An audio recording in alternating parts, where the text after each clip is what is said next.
Welcome investors, आप सभी का एक नए वीडियो में स्वागत है। तो ये काफ़ी एक इंटरेस्टिंग वीडियो होगा। ये वीडियो में विल बी डिस्कसिंग अबाउट जो एक स्टील इंडस्ट्री में टर्न अराउंड आ सकता है, उसके क्या क्या रीजंस हो सकते हैं। ये टर्न अराउंड में कौन कौन से ऐसे जो बिजनेसेस है they actually can do very well going ahead in the future. तो ये सब के बारे में हम ये वीडियो में काफ़ी डिटेल में डिस्कस करेंगे। तो यदि आपने वैल्यू एजुकेटर चैनल कब तक सब्सक्राइब नहीं किया होगा तो जरूर इसे सब्सक्राइब कर लीजिए। मैं हर सैटरडे को 11 o'clock को डिटेल वीडियोस पोस्ट करता हूँ, अलग अलग सेक्टर्स और अलग अलग बिजनेसेस के रिलेटेड। तो रिसेंटली क्रिजिल का रिपोर्ट आया था। ये रिपोर्ट के accordingly current FY25 calendar year में ये एक्सपेक्ट किया जा रहा है कि जो टोटल स्टील सेक्टर में डिमांड का ग्रोथ होगा वो लगभग 8 to 9% से हो सकता है।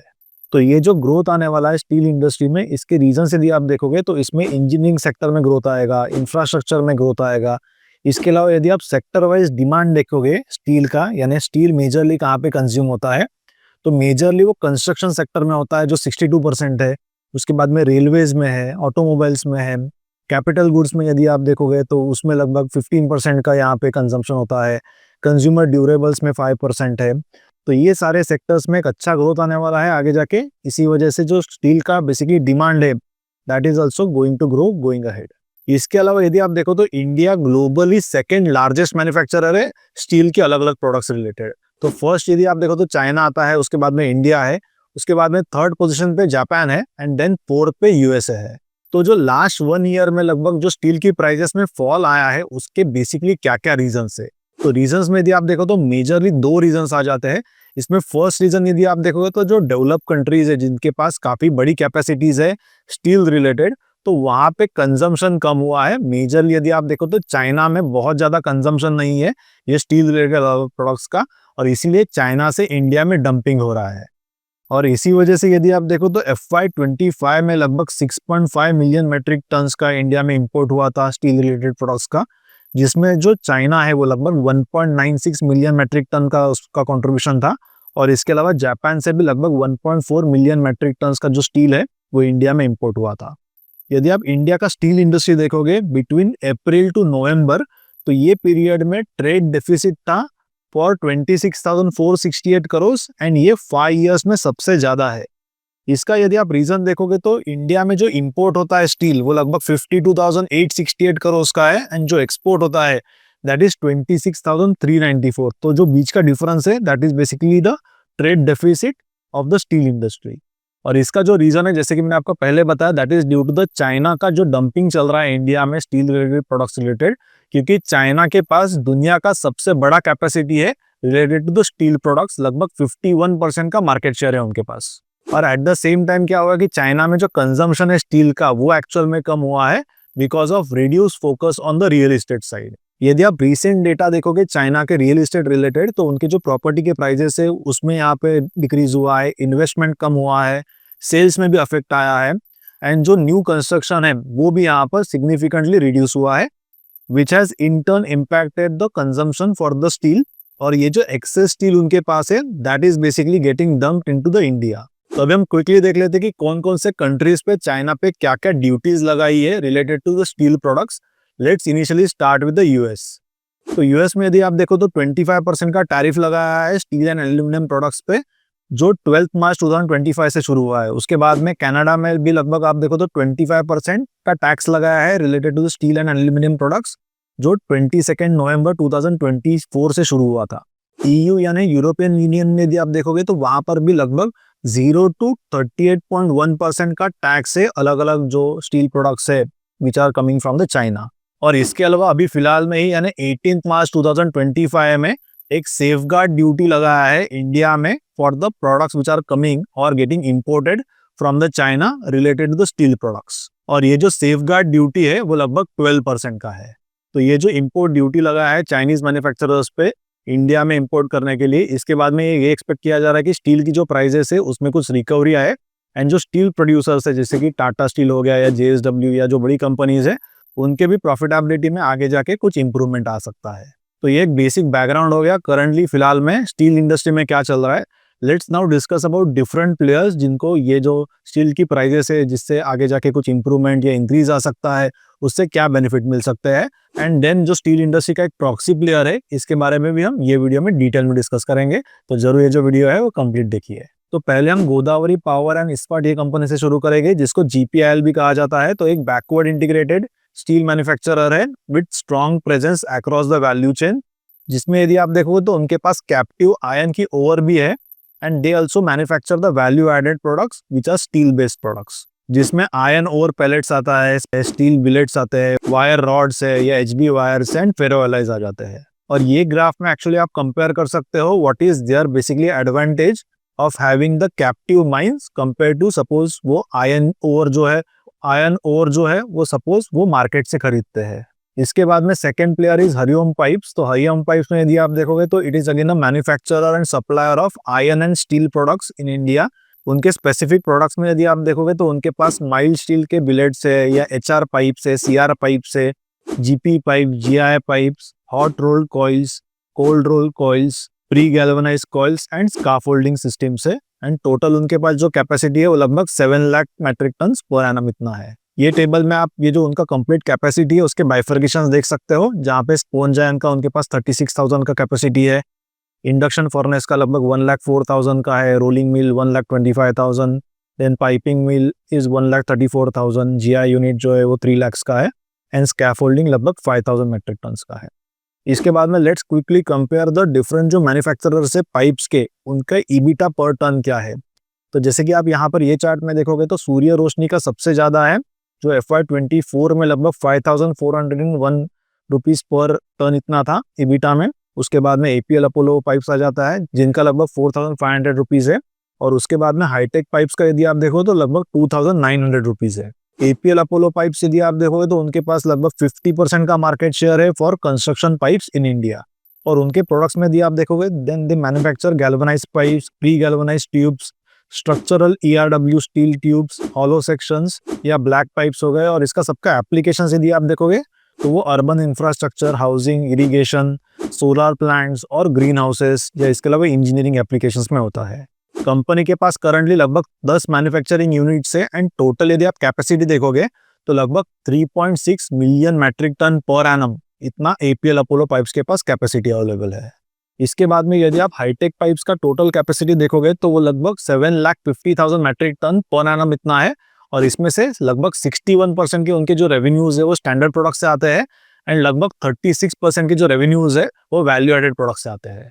उनके प्रोडक्ट्स में यदि आप देखोगे तो वो ERW steel round and section pipes का मैन्युफैक्चरिंग करते हैं, कोल्ड रोल्ड स्ट्राइप्स हो जाते हैं, इंजीनियरिंग प्रोडक्ट्स आ जाते हैं और इनका वो डिस्ट्रीब्यूशन करते हैं अक्रॉस इंडिया।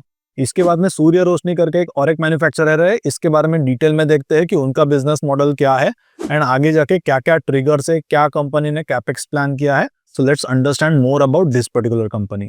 तो ये जो कंपनी है it is a basically largest GI pipe exporter with 60% market share. और इसके अलावा उनके पास साउथ में GI पाइप प्रोडक्शन का लीडरशिप है and they are also top 3 for the GI pipes in north region. तो इनके बेसिकली बिजनेस के 2 डिविजन है, जिसमें स्टील पाइप्स एंड स्ट्राइप्स आ जाता है एंड जो दूसरा है that is lighting and consumer durables.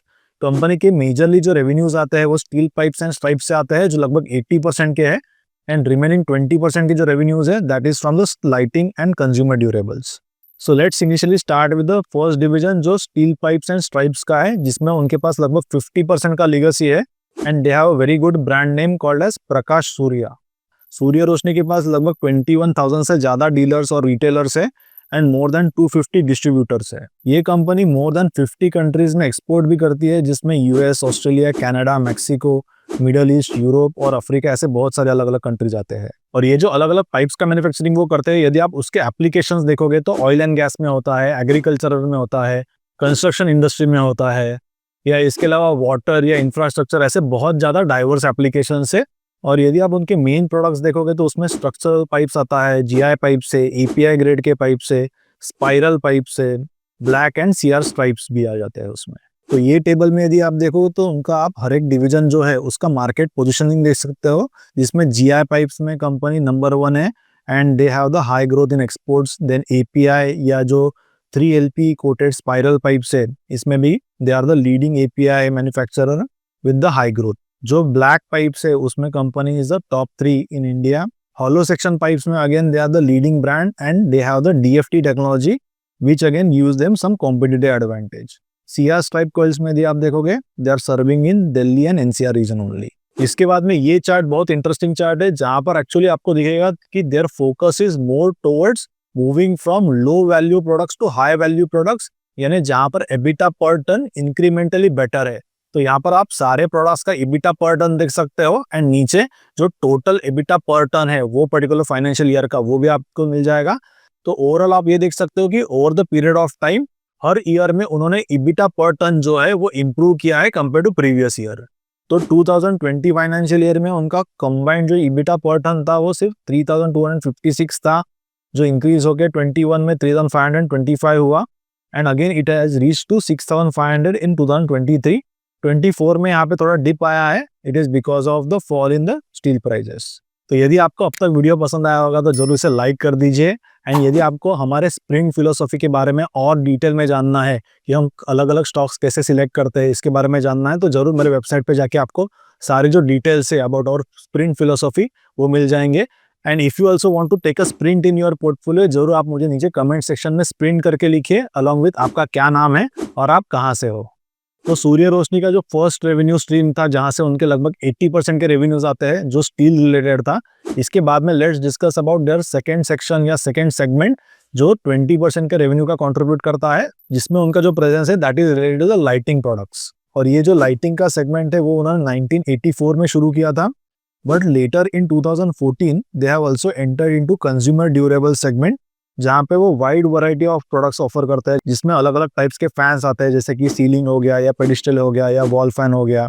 इसके बाद में 2015 से they have also ventured into the different home application segments, जिसमें यदि आप देखो तो किचन अप्लायंसेस आ जाते हैं या कुकिंग रिलेटेड अलग अलग अप्लायंसेस है, हीटिंग अप्लायंसेस है, क्लाइमेट कंट्रोल के अलग अलग अप्लायंसेस है। तो ये सारा उनके ये पर्टिकुलर LED या जो लाइटिंग का सेगमेंट है इसमें ही कंबाइनली रेवेन्यू आता है।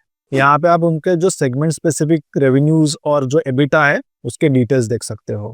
कंपनी के पास टोटल 4 मैन्युफैक्चरिंग फैसिलिटीज है स्टील प्रोडक्ट्स के लिए जो हरियाणा, मध्य प्रदेश, गुजरात एंड आंध्र प्रदेश में है।